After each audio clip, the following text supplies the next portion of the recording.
Hello, everyone. I am Sophia, the host of Safe Space, The Art of Unlearning. I'm here with a new found friend, Andrea, that we have met over Royal Lamb. If you haven't heard of Royal Lamb, you can definitely check them out. I'll have a link below in this video. Andrea is the host of her own podcast, Brainbow Connection, where she talks about a plethora of things and everything that has to do with people that are neurodivergent and how it affects society more than like what you really think about it. I mean, personally, I had never heard of I've heard of neurodivergency, but I've never met someone who was neurodivergent.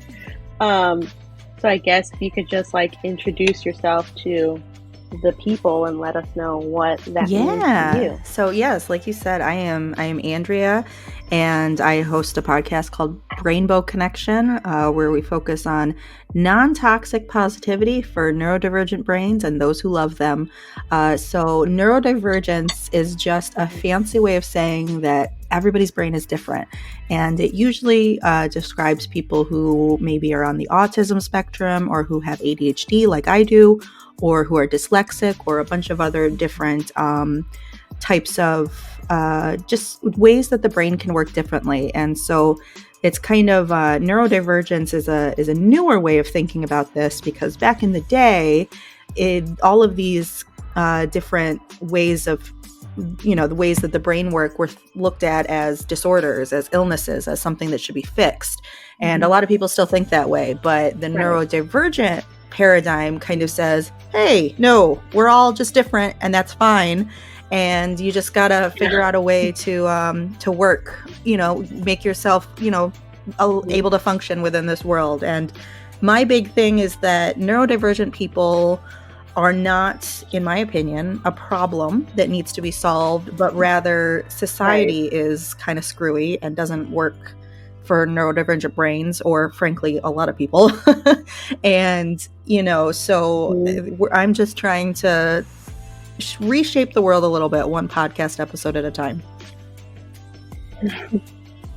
Nice. Yeah, I definitely, because that kind of like brings me back to when like I was in community college and I was learning how to do sign language. And so I learned sign language, and like you truly like realize how, like, I mean, for a lack of a better word, but like messed up it is that like sign language is not a universal language. And so like how I like learned and how to like relearn of like how much people who are hard of hearing, or people who are mute, or people who were born with a hearing deficiency or some type of cochlear disease have to accommodate to the world instead of the world accommodating to them. And so that's what like blew my mind. And I like went to 2 different festivals here in Los Angeles, and it was so crazy. One, me probably being like one of the few people who could like hear everything, and just like around people who, it was definitely something where I had to get used to like people touching you to get your attention, because like obviously like they can't scream out your name because you're not going to hear them. And so definitely like being around places where it's like a huge open space and like no walls. So like if you need to get somebody's like attention, they'll like see you and you'll like ask them like, what do you need or something. So it was so crazy for me to like be placed in those shoes, which is like, wow, I never have to think about this. I never have to like think about waking up and like not hearing anything, waking up and like not being able to speak, or have to accommodate to the world. The only thing that I like can relate to that with what you just said, like having to accommodate to the world, is like just me being born a cisgender woman. Like, and how I have to accommodate myself in that sense. But definitely like with your, what you said, like with your neurodivergency, and you're trying to like change people's minds one episode at a time, like what are some experiences that you, like when did you find out that you were neurodivergent? Oh God. accommodate this Yeah, so world. I was diagnosed with ADHD in the 90s when they were passing out Ritalin like Mhm. candy. You know, anybody who couldn't sit still all day, you know, Oh, they gave them Ritalin. And this was before even, I think yeah. neurodivergence wasn't even a term until the late 90s. So I was probably even before, I Mhm. probably got diagnosed before that term even came about. But I'm really grateful because they did put me on medication when I was probably in grade school at that point. And my mom saw what was Wow. happening. She saw that kind of they were putting everybody on and their mother on Ritalin. And she was like, hold up, you Yeah. know, let's maybe pause a second. I think my kid is just hyper. Let's hold off on the medication. And Right, which right, is a good because decision. I'm now as a 36-year-old adult on a similar medication, and it Mhm. has rocked my world in positive and negative ways. So I still can't wrap my brain around the fact that they put kids on this medication. Um, and Yeah. so, yeah, so I was in grade school. And so that was just like a little blip. I was on this medication for a very short period of time. And then it kind of just faded into the background. And I kind of grew up thinking, oh, I'm just weird. I can't sit still. I can't focus. There's something wrong with me. Mm, I can't do things that other people can do. And I should be able to. What's wrong with me? What's wrong with right. me? And it wasn't Yeah. until I was an adult, I think in my mid 20s, I went back to a doctor and said, hey, I think I do have ADHD. Can you confirm or deny? And then maybe Mhm. can we do something about it? And so I took a test, some weird computer test that you know, saw whether I had attention Yeah. hyper. That's what ADHD is, attention deficit hyperactivity disorder, which a lot of people think is just, you know, you can't sit still and you can't focus, but there's a lot to it. Right. I in particular, A yes, whole, like, exactly, spectrum. exactly. But I in Mhm. particular struggle. I do Mhm. struggle with like focus and stuff like that, but I also really struggle with impulse control. So just, you know, it's kind Mm. of like a dog sees a rabbit running by and is just like gone, you know, just runs after the rabbit.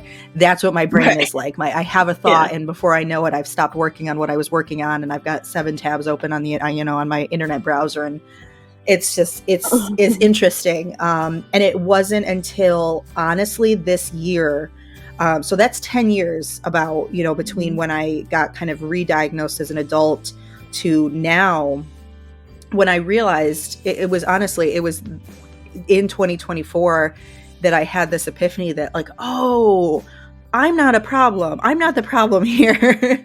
There's nothing wrong Mhm. with me inherently. It's Yeah. just that I'm trying to function in this society that was, you know, built by people who aren't neurodivergent. And so that's when I kind Mhm. of, you know, got angry, and I decided to start, you know, Mm. the Yeah, podcast. of And course. I want to tell as many people as possible, you know, even neurodivergent or no, you know, anybody who's kind of struggling in this society and thinks that they're, you know, just feels like they don't fit. These people are not the problem. The Mhm. problem is the society that was built by a handful of white dudes wearing wigs, you know, a couple hundred years ago. Um, they weren't thinking about Right. these things.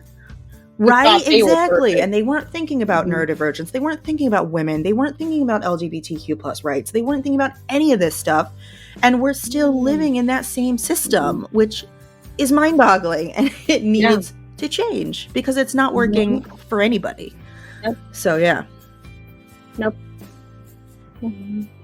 Yeah, definitely. I mean, the crazy thing is too is that like how what you're saying, like back in those days, like the dudes with the white wigs, like half of those men in that room were probably had Right? something, and since it was odd to accept that at that time, they were Yeah, just I'm like, "No, I fine. don't have I'm any. normal. I'm fine. Yeah. Yeah, I'm normal. I don't have like anything. Nothing's wrong with me." Or like they probably didn't think twice about the LGBT community, even though like people Yeah. of that Yep. existed in those days.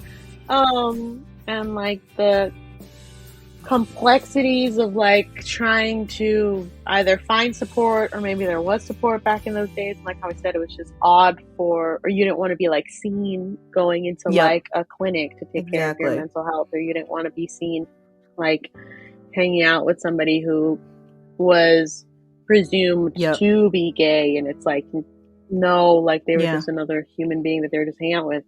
Um, but yeah, definitely, I think the world has not changed at all as much as like we Yeah. try to convince ourselves that we have, but Yeah. it really hasn't. Like how the law is going, how presidential runs are going, which is a whole Oh completely man, different yeah. topic.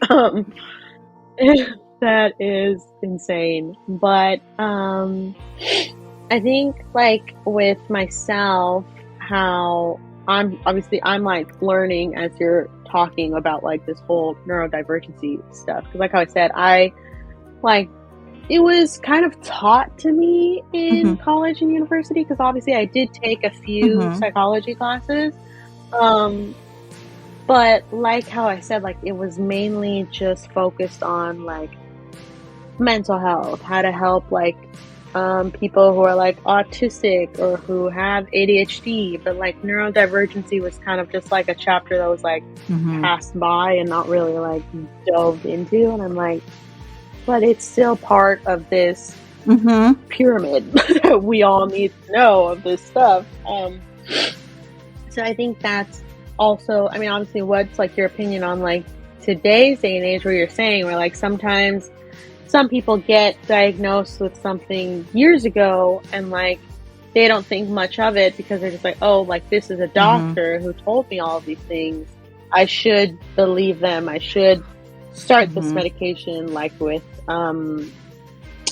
Demi Lovato. When she was Yep. like 18, she got diagnosed with Mm-hmm. bipolar disorder. And then she realized, like, close to being 30, like, I'm not bipolar. I was just a Yep. kid who just didn't know what she Mm-hmm. wanted.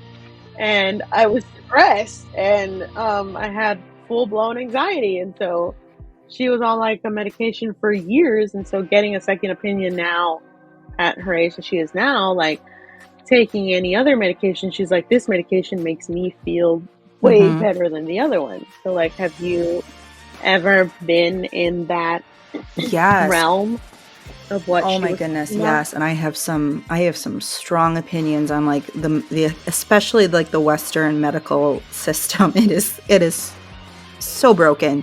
But It's yes. Well, something and else. the problem is the like Mhm. when I first went to my doctor as an adult and said, "Hey, I was diagnosed as a kid with ADHD. I think that's still a thing. Can we look at that?" He told me, he's like, "Yeah, sure. But just so you know, ADHD can cause depression and anxiety. And then anxiety and depression can also cause symptoms that look like ADHD. So it's really, so I will cut doctors a little bit of slack and say it's probably got to be really hard to figure out exactly what's going on with somebody. And it is a lot of guess and Right. test. But I think the biggest problem that I've run into is that there are general practitioners, PCPs, primary care doctors, prescribing mental health medications that they don't understand, which I personally Right. think should be Yeah. illegal. You wouldn't ask your primary care doctor to Mhm. remove your gallbladder. You wouldn't ask a surgeon to, operate on your, I don't know, do an eye test for you. We have specialists for a reason. And so for years, I only Mhm. got my mental health medications from my primary care doctor, and I got burned a lot. Mm. I Yeah. had a near death experience from from a negligent doctor who gave me advice that was just flat out Mhm. wrong, related to a medication. I Right. was actually also misdiagnosed as bipolar. For a very short period of time, a doctor said, "Oh yeah, you're definitely bipolar." And luckily, before I got put on any medication for that, I did some digging on my own. I started reading about bipolar disorder, and I thought, "Hey, this doesn't sound like me." This, I mean, I see I see Yeah. what they're looking at, and I can understand why they're saying that, but that doesn't sound like me. And so luckily I advocated for Mhm. myself and I got a second opinion, and somebody said, "No, you're not bipolar. You have borderline personality disorder, actually," which is a whole different, Mm. disorder and treated very differently, Same. not the Yeah. same medications at all. And luckily not nearly as Mhm. debilitating, most of the time. So, so yeah, my journey Nice. with mental health and neurodivergence has been colorful, but I just think, there's not enough doctors, and there's too many people for the amount Yeah. of doctors we have. And then we've also got doctors who are prescribing things that they don't understand, that they shouldn't be. And I feel like in a perfect world, every person who needed a psychiatrist would be able to see one without, selling an organ to be able to afford it. Yeah. And these primary care doctors Exactly. would know when to say, hey, I'm not the right person for this. You need to see a specialist. I am not the right person to be prescribing this medication. And they just don't do that. Mm-hmm. Yeah. Yeah, which is like interesting to see. Like, I don't know, there's this doctor, he's Dr. Mike I on love social Dr. media, where I think he Mike. is Oh actually my from New York. gosh. Yeah. So like that kind of like reminds me of like him, where like he says like a lot of opinions where he's just like, I'm not the one to say this, like you should really Yep. look into this and this and this. And so I'm just like, why are you in New York City? Like, why can't I be in New York City so I know, right? my PCP? But yeah, it's just, that is very true. There's definitely been like a lot of moments with my grandma where like she's been on like a plethora of different medications just because of her health problems of like renal, her heart, cholesterol, the whole 9 yards. And so sometimes when they change like a medication, I'm like kind of like that person. I'm just like, okay, well, like, what is this medication? How is it different from the one that she was on? Like, what is it? And so sometimes they'll say like, oh, it's this and this. I'm like, okay, but like, what is it? Like, you're not really like telling me what it is, because I'm not going to give this to her going blind, where like, I don't know what's going to happen to your body or to your mind or like all that stuff. And so thankfully, like, I've been able to like switch. She's been like with 3 doctors, and this is like the 4th doctor she's on right now, who's like great. She's amazing, and like she answers all of the questions, she knows all of the things. And if she doesn't, like, she referred her to a rheumatologist for her arthritis, and I was like, for years nobody told me that was like a possibility for her to see a rheumatologist for her arthritis. Like, it would just like throw PT and have the insurance pay for it, and just have like a nurse practitioner come to the house and help her with PT, and she would like feel fine, but then after, like, what? Like, she was kind of the same. And so it kind of like falls hand in hand of just a lot of doctors throwing shit at people, throwing pills in people's faces, and just saying like, this is the Band-Aid fix, this is what we're gonna do. And it's like, no, that's not okay.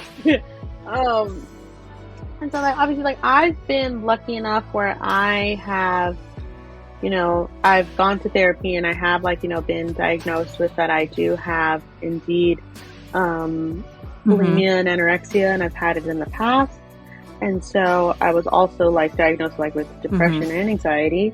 And so I was definitely, I've chose, and I was glad that like my therapist at the time took my decision at heart, where like I didn't want to take medication. I was just like, I don't want to take medication. I like, medication kind of scares me, which is like what we're talking about, which is like the symptoms and like how people sometimes feel worse. And so I was like, I just want to start with just like the mental and like work through that, and then maybe we'll get to the physical aspect if I am like some sort of chemical deficient of something.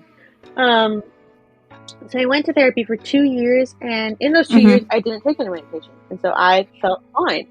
And so I'm not like obviously saying like this is like a blanket thing, this is what everybody should do. It's just like, no, I was just a person who just decided to do that. I'm not against medication. I'm just like, I just didn't want it for me. And so that's like was nice, was like when I realized like, oh, like if I just kind of like mentally do meal preps with myself of like healthy foods, and like give myself the benefit of the doubt, just like, you've eaten healthy this week, you could have a hamburger if you want to, and not feel guilty about it, where like sometimes I would feel so guilty about it, and that's when like the binging and the purging started, and everything just went loose. And so now I'm like more at a healthier state, where I'm just like, I am, still like unlearning, funny enough, unlearning and relearning what my body needs. Like, unlearning, like, the fact of just, like, it's okay for me to have what we were talking about prior to this, a soda at 10 p.m. Like, it's not gonna kill me. It's okay to, it's okay for me to, like, have, like, today, like, I got these bag of chips at CVS. It's okay for me to eat this, like, and not feel horrible about it.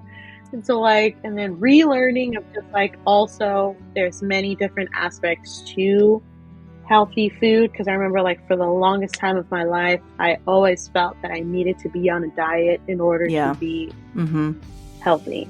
And it's like, that's not healthy at all, because that's when, like, the rails would fall off and I would, like, eat something that I either wasn't supposed to eat because I was, like, on this weird strict diet or whatever. Like, I've done a plethora of diets where I just feel like if I could just go back in time and tell myself, like, girl, you don't need to do that. Like, you hindsight is really 2020.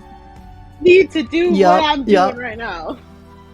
Yes. And so, like, right, and then 2020 hit, the pandemic hit, and then that's when everything fell off of the rails for me, and that's when I started therapy, because I was like, I, like, hated myself and looking at myself in the mirror. Like, I couldn't do it. So I guess, like, my struggle with, like, my own identity and navigating how to do stuff in society again post-pandemic, I was like, oh shit, like, people are gonna, like, see me. And so definitely, like, I understand, like, your blend of, like, different phases of, like, your body, mental, and, like, how crazy of a roller coaster it could be, like, not understanding why you are the way you are and all that stuff. So that took me a while to do. For sure.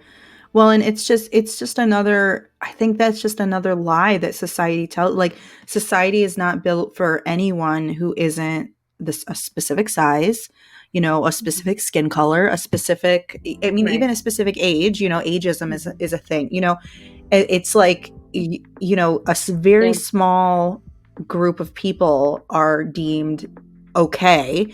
And if you're not exactly like those people, well, screw off, you know, sucks to be you, figure it out, try and fit in this box. And it's just such a big fat lie, because it pretends that there's this one way to be, and there is no, like, even, like, I mean, I'm a white woman, and there's no one way to be a white woman. There's no one way to be a Hispanic woman. There's no one way to be a gay person. There's no one way to be a neurodivergent. There's just, like, there's no one way to be anything. And we pretend that there is, and then we make people feel bad when they're not this imaginary thing that doesn't exist. And I'm like, how did we get here? And how do we undo it? It makes me so mad. Yeah, I mean, it's so true though, because, like, how what you were saying, where, like, there's no one way to be anything, where it's just like how I think some, like, you know, for example, Sofia Vergara, where she, like, you know, a lot of people think that because, like, she's a Colombian woman, she's Hispanic, she's always supposed to be feisty, or she's never supposed to, like, be, you know, covered up in a way. Like, she always has to be like sensual and, like, still, like, sexy as a woman. And it's just like, yeah, that's what she, like, feels comfortable doing and stuff, obviously, like, to each their own. But I think, like, that was kind of like the blanket of a Hispanic woman for the longest time. And it's just like what you just said, where it's just like, I'm not that way. Like, I don't, like, it took me a long time to get, like, comfortable with my own body and, like, showing cleavage. Like, I still don't do it, and I'm like, I'm not there yet. Or, you know, just showing any parts of my body, like, I'm just, like, not comfortable with it. And so also, like, the blanket statement of, like, what you were saying, where, like, being a white woman, where, like, a lot of people have that misconception where, like, every white woman is a Karen. And it's no, like, not every white woman is Karen. There's a lot of white women who are, like, fully educated. Like, obviously there are some where, like, they mess it up for others, but they're not all like that. And I think the kind of the generation that's like kind of like demasking that and like also making us realize that like things have been away this long is Generation Z. Where like Generation Z is kind of just like questioned everything, and so like finally people are listening, and it's like kind of sad because it's like this is like what us millennials have been trying to do, and it's like nobody listened to us. And so like now the Generation Z is doing it, and just like we're like, cool, like I'm so happy for you that you're like able to get the point across, but it's like I've been trying to do this for years. I know, it's and I hate to think that it'll take the older generations kind of like literally dying off for us to see change. Like that breaks my heart, but I'm like, but I'm so scared that I won't get to see these changes that I want to see in my lifetime. You know, I want to see a world where, you know, a kid can go to school and, you know, just do what they need to do to be successful and not be told that they're broken, you know, because of the way they learn or who they love or, you know, any number of things. I just want like, I just want to see it. So I hope I get to see it. Yeah. I know. I think that's like something that I also had to like come into terms with. There's just like I'm like lucky to be in that percentage of the LGBT community where like my mother like accepted me in her household, and so I had never had to experience like being homeless or being with family who don't accept me. And like close to a few people of my family know. My grandma, she doesn't know, and it's just like that's because like that was like my choice. Just because I knew like she is almost 90. She's like a generation that was born in the mid 30s, and I was like, she's not gonna get it. She's never gonna want to get it. Like she has always instilled in her head of just like just men and women can get married, like nothing else can happen.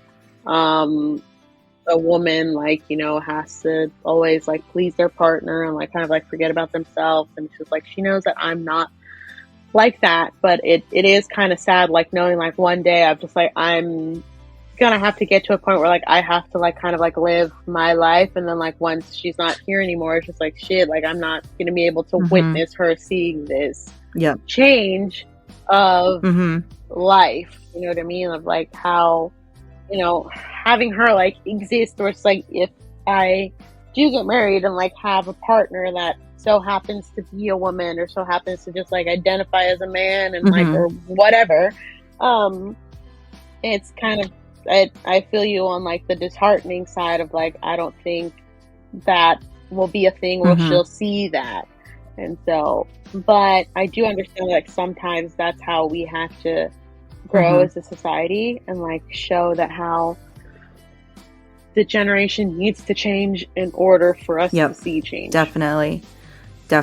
And it just, I mean, I feel like every generation is more liberal in a way than the previous generation, and we, you know, things just get less and less structured, and I think we're just moving in a direction where eventually we'll realize, you know, everything is a spectrum. You know, I feel like there'll be less and less, you know, I don't know how to say it, like there'll be less and less like different types of people. Everybody will just be kind of like, everybody will be kind of on some sort of spectrum of gender and some sort of spectrum of, you know, neurodiversity and some side of spectrum of like race. Like we'll have less and less like just white people, just black people, and just Hispanic, you know, everybody will just be, you know, together. And we'll, you know, as more people have kids and more people, you know, as those kids get older and then those kids have kids, I just feel like we'll have less and less of these clearly visible lines.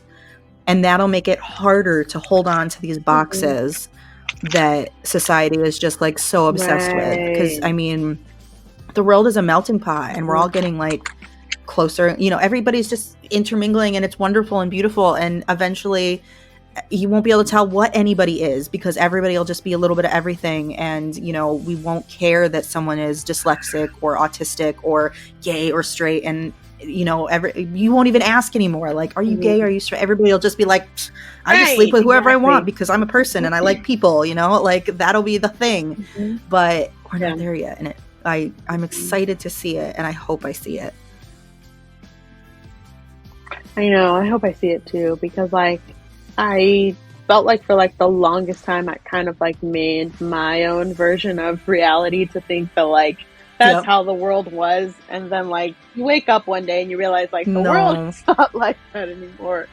And it sucks because like it's what you're saying, where it's just like I think that's the other thing with like coming out to one person, like you kind of are constantly Yes. coming out to different people at different phases in your life, whether it's like a question that they ask you or like something like in some way, shape or form, somebody finds out what your sexuality is or what your identity is. And it's so, I mean, I've definitely gotten like positive comments and positive vibes of like people who like, you know, I've told my sexuality to or like told my identity to, and like how that is nice. But it's like it also like kind of saddens me because it's like it used to not be that way. Like you couldn't be outwardly about who you are because like you had to like I mean there's still like countries that you can't be outwardly who you are. Like there's countries where like a lot of gay people can't travel to because they're completely banned. Or there's like places where you can't like cross because you're completely banned, or if you go to a place that you have to realize like for like a few weeks you don't have any rights because that's just how it is. Like I think there's this one fitness influencer who I watch his videos called the Fitness Marshal. He went to Dubai with his partner and two of his best friends who were two other women. And they went to Dubai and they like loved it. They loved the trip, but like at the end of the day, like him and his partner couldn't act as a couple in public. Yeah. So like that's why they brought like their two girlfriends to like feel safe in that space and stuff. And so that's what they were saying. They're like, Dubai is like a beautiful country. It's like very nice, it's very clean or whatever. They're just like, but it's just, it was so sad to them that they can't like take a picture in front of somewhere without like having to act like they're just bros and not like a couple. And like it's disheartening how that's the evolution of society that we're still in. Like it's not, we're in 2024 and there's still a lot of countries that don't give people rights. Yeah. I was like astonished last night on how literally our president said like, I don't understand why people were questioning why the overturn of Roe v. Wade. And I'm like, what do you mean you don't understand why that happened? I was just talking, I was like, what? Like, the way we question it is because, like, you basically just said, like, I don't know what to do. Yep. Do whatever you want. I was just talking to my, Instead of just, like... I was just talking to my brother about this today. Like, it's so weird because I have only, until very recently, gained rights. You know, I turned 18, I was able to do more things. I turned 21, I was able to do more things. You know, I turned, 25, I got cheaper car insurance, whatever. And then for the first time in my life, I lost a right. And I was like, that's not supposed to go that way. We're supposed to get more rights at the very, or at least keep the ones we have. Right. But it was so bizarre because I had never experienced that. And, half the population, it will never experience that. Men may never understand what that's like, but it's just, it's bizarre to have a right and then not have it anymore. Like if I, for some reason, moved to a state where, I'm very lucky to live in the state that I live in. Both of us are in fairly liberal states. I'm in New York State. But if I, for some reason, found myself in a state where they were not, where abortion wasn't legal, I would be out of luck. And there are so many women who are going to be out of luck.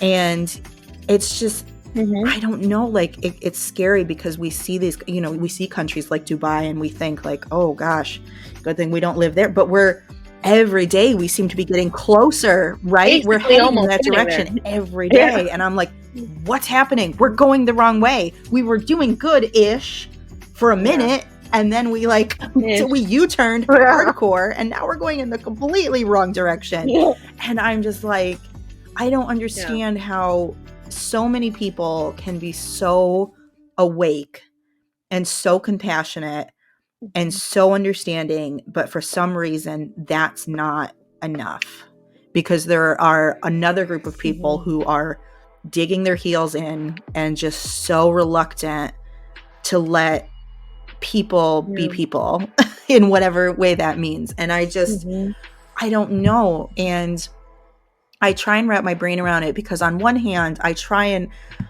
to always be like open-minded and compassionate. And I'm like, I get it. If you were raised a certain way, you may believe a certain thing, and it may be very hard for you to see past that thing. But at the end of the day, I don't, to my knowledge, have any beliefs that have either been instilled in me or that I've chosen that put another person in a position of like they shouldn't exist. I don't have any beliefs, murderers, they suck, but I'd not let, like do what you take in a jail, do the, justice system, yada, yada. But like, I can't think of any person in my mind where I'm like, that person should just not exist.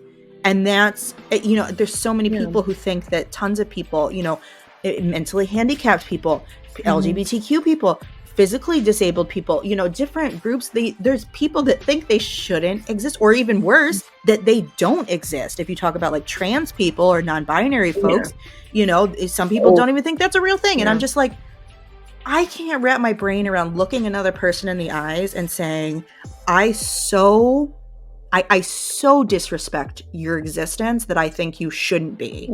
And I can't wrap my brain around that. And I can't respect that. Like I'm sorry. You don't get my respect. You don't. If that's the way you think, you don't get it. Yeah.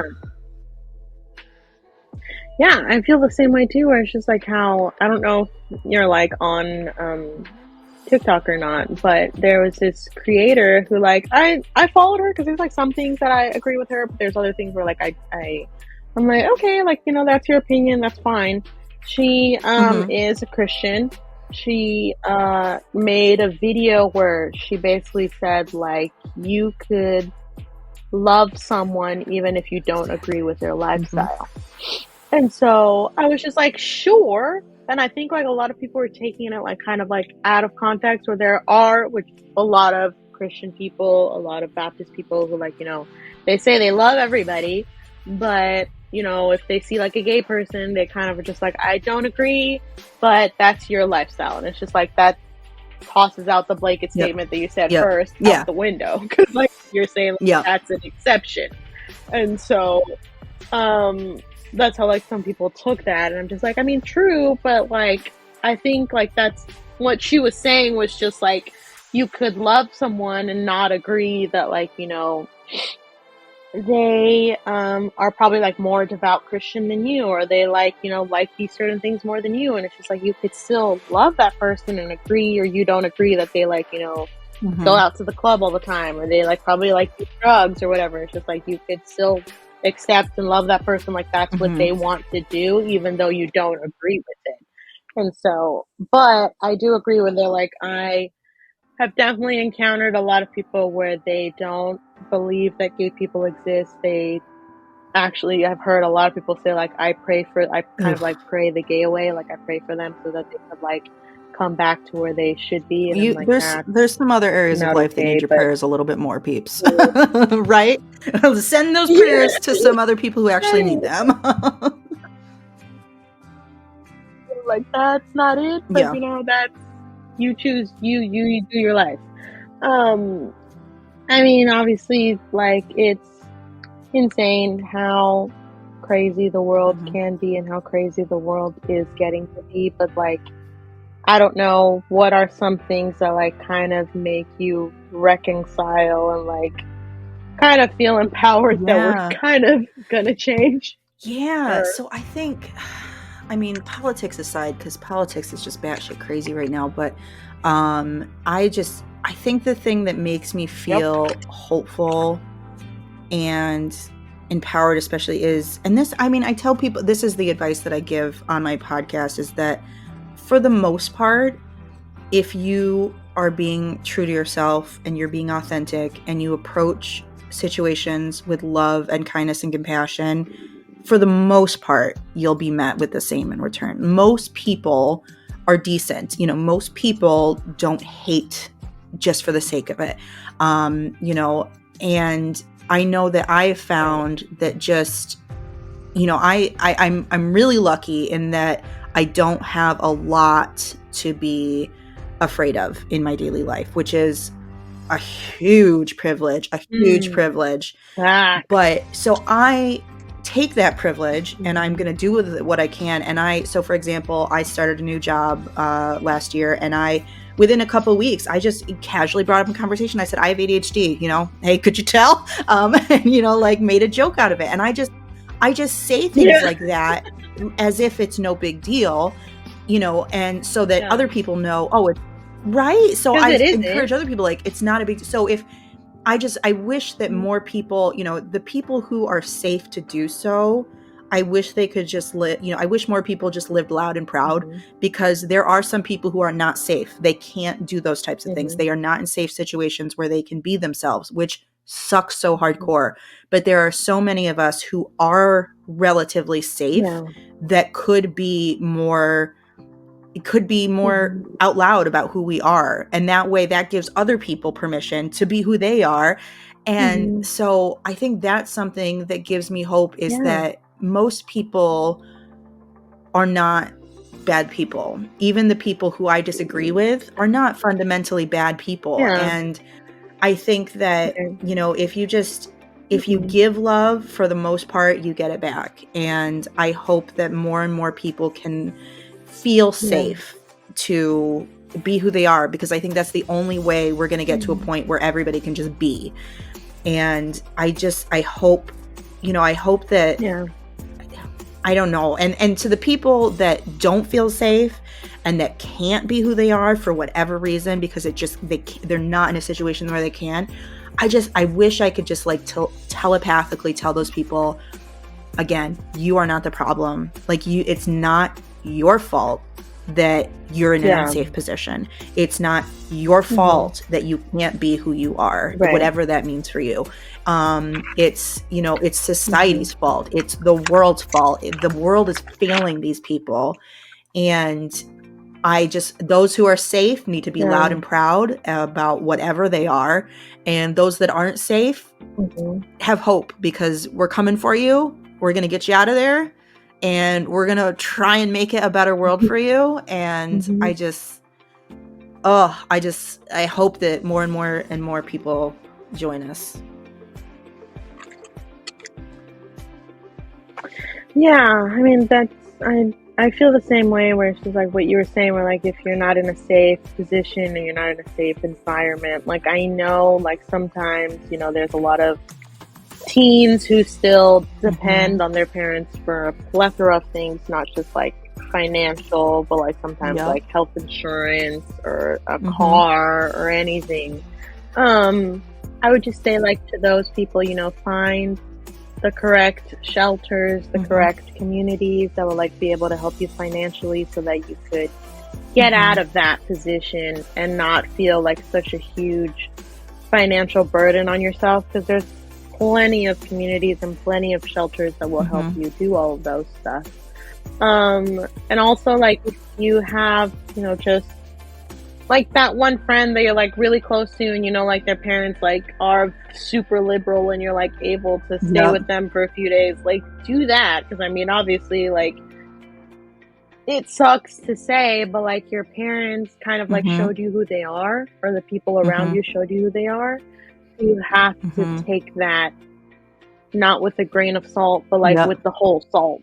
You need to take it with the whole thing, and just know that's the reality. Accept the reality first, and then move on. But don't just feel you're just stuck. Understand that you have options, and that you have people around you that support you, people that don't know you that support you, people that do know you that support you. I think you're awesome, whoever you are. It can feel struggling, or feel yeah, exactly. We'll be your two friends, okay? If that's the only thing that you got, we're your two friends. And like sometimes it can be like struggling to like reconcile with that part of like your identity and like think or question like why I am like this or why do I like this type of person or whatever. And it's just like me, the God in my head created me in his own vision. If I believe in that, then he loves you because he was the one who put you together. He was the one who said like you're gonna like women, you're gonna like men, you're gonna like people in between. I don't care, but like you know that you are existing for a reason, and if that reason is for you to change your environment or for you to inspire somebody else, then do it in any way that you can. Well, and one of honestly. the things that I don't ascribe to a specific religious practice, but I feel like this works regardless of, you know, what you believe. Just the fact that we exist on this planet is such such a long shot. Like the things that had to happen, you know, whether, you know, God or, you know, it just, however we got here is absolutely bonkers. And the fact that each and every person on this planet exists is a miracle in and of itself. And I just can't wrap my brain around the fact that any of us would be here to live a life of misery. Like in my head, I'm like, that can't be the point. That can't be the point. Exactly. And so to those people who are in a dark space, who are in a position that is making them miserable, that's not what you were meant for. And there are ways to escape that darkness. And there are people, you can find people who will love you no matter what.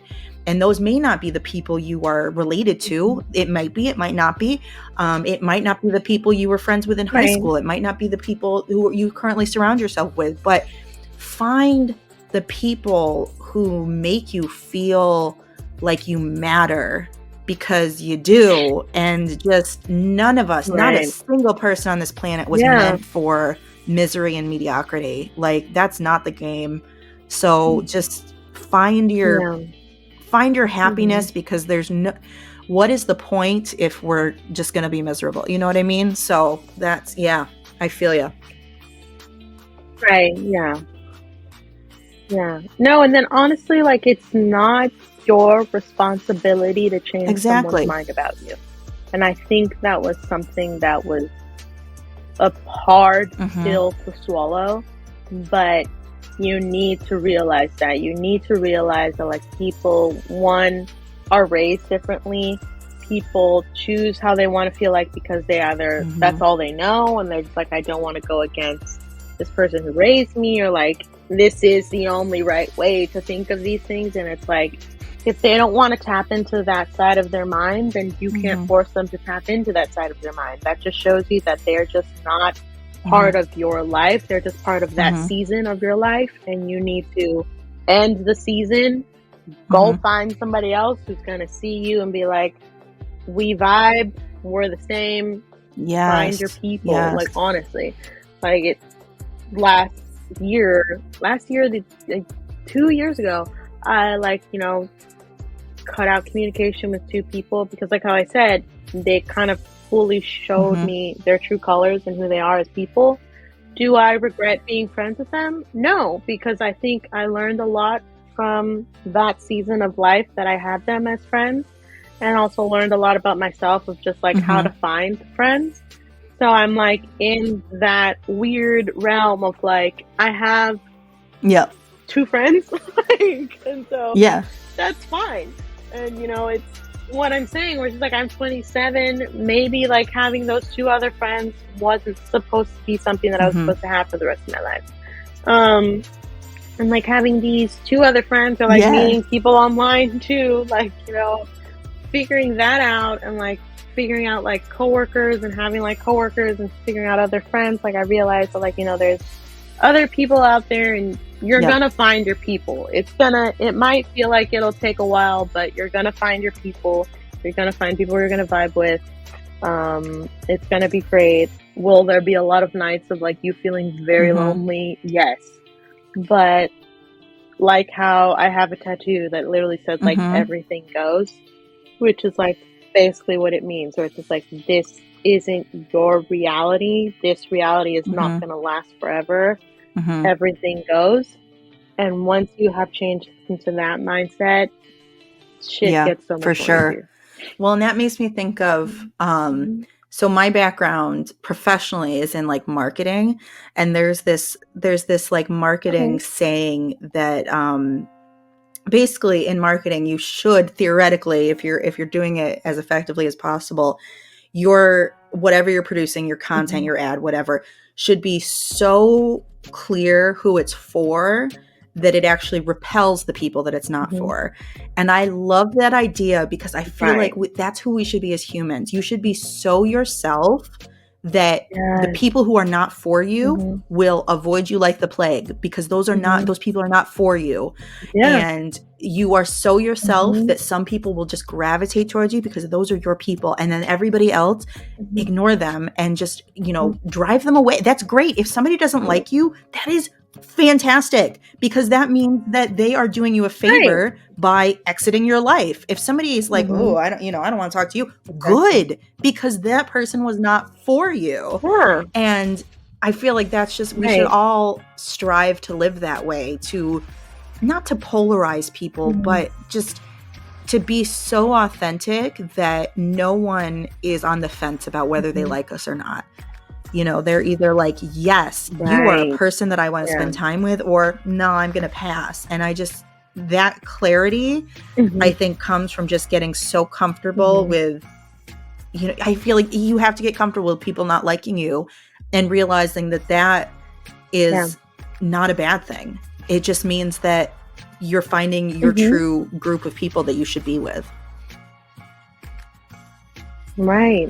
Exactly. And I think, honestly, that's the message of the episode. Like, find your people, be authentically yourself, because people will gravitate towards that. Understand that, like, there's a saying in Spanish. I'll say it in Spanish, and then I'll definitely translate for the people who don't speak Spanish. But it's a saying where it's just like, al enemigo le molesta verte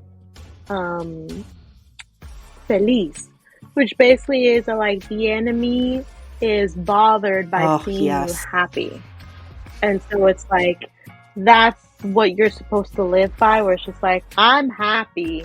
You being bothered by it is not my prerogative. That's something with you. That's an insecurity that has to do with you.